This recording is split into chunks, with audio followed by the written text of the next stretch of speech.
guys, and welcome to Beauty Chat with Emdil. We're here today with Swati Gupta, who's the creative director of Bodycraft. Hi Swati, and thanks for joining us. Thank you for having me. Okay, Swati, I want to ask you today about hair colors. You know, most of us are born with this plain old black hair, and for a change, a lot of us would like to experiment with our colors, but we don't know how to begin. Can you give us some tips on how to actually choose a hair color that will suit you? Coloring is definitely a huge industry now, and most people are going in for color. I think it's also the best way to change your appearance and personality and look. One of the best tips I learned when I studied was to identify the family you want to place your color in, which is the warmth or the coolness of the color. Okay. So warmth being your reds, your warm browns, your little copper, those kind of families, okay. The rusty tones, right. And cool being the more ashy, platinums, okay. And you know, colors which don't have any of these warm colors in them. Sure. So the champagnes and you know, those kind of colors. These are chosen on the basis of how you dress, especially in terms of your jewelry. Oh, okay. So deciding the warmth on the basis of maybe gold jewelry that you wear. So if somebody is more into gold and ethnic kind of, right. You know, pieces, then maybe the warm family is more for them. Okay. They dress more in browns and you know, earthy tones, right. Maroons and those kind of colors. And for those who are more maybe diamond jewelry, platinum, white gold, maybe move more towards the slightly more ashy, cool tones. Okay. Yeah.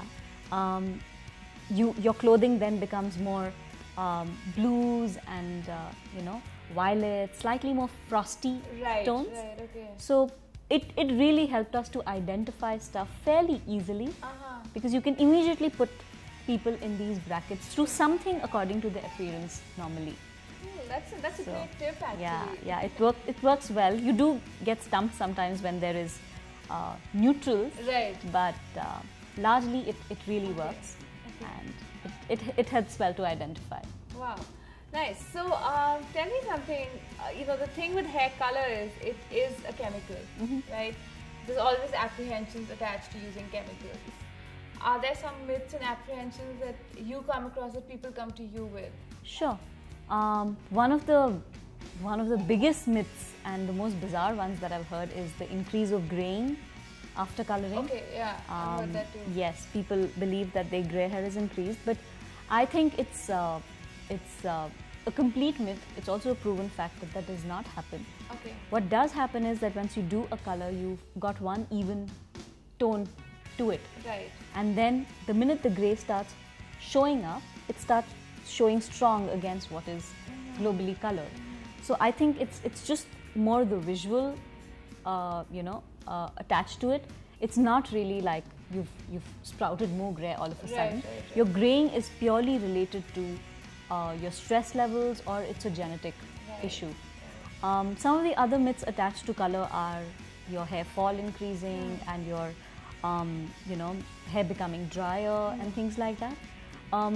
Again, not directly related, but yes, you have to follow some basic aftercare, you know, aftercare routine, which is done after a color, which can be in terms of home care products, or it can be in terms of professional care treatments. But there is something that needs to be done, which will definitely avoid any of these issues. Right. Tell me something. What are some of the trends in the coloring world nowadays? What should people try out? In terms of colors, I think reds and coppers are a great family to work with. Okay. They work excellent on Indian skin tones. There was a very bad phase when everybody was going platinum blonde, and you know, the hair was looking like a different person's hair altogether. But luckily now it's more about you know, these colors which work on Indian skin tones very well. Coppers work excellent. They really complement an Indian skin tone. Adding it to any color that you have normally works very well. I also think in terms of techniques, it's not necessary to always go in for a global color. Okay. Working with a small flash of some nice vibrant color works excellent. So working a flash or a chunk of, you know, maybe red or fuchsia or something like that is fun, and it's really exciting, and you're not exposing the whole head to it. There's also an ombre effect, which is talked a lot about these days, which is basically color being lighter down and darker on top. So it's like an outgrown highlight effect, as you know, for a layman, that's what you can call it. That looks really interesting as well. Working families of honeys, browns, you know, these kind of colors these days are meant to give you a little bit of a 3D effect instead of being an absolute contrast to what you basically have. So doing a black and a gold is a very sharp contrast. But moving a family, going black to brown to light brown to a gold, will be a much healthier look. Yes.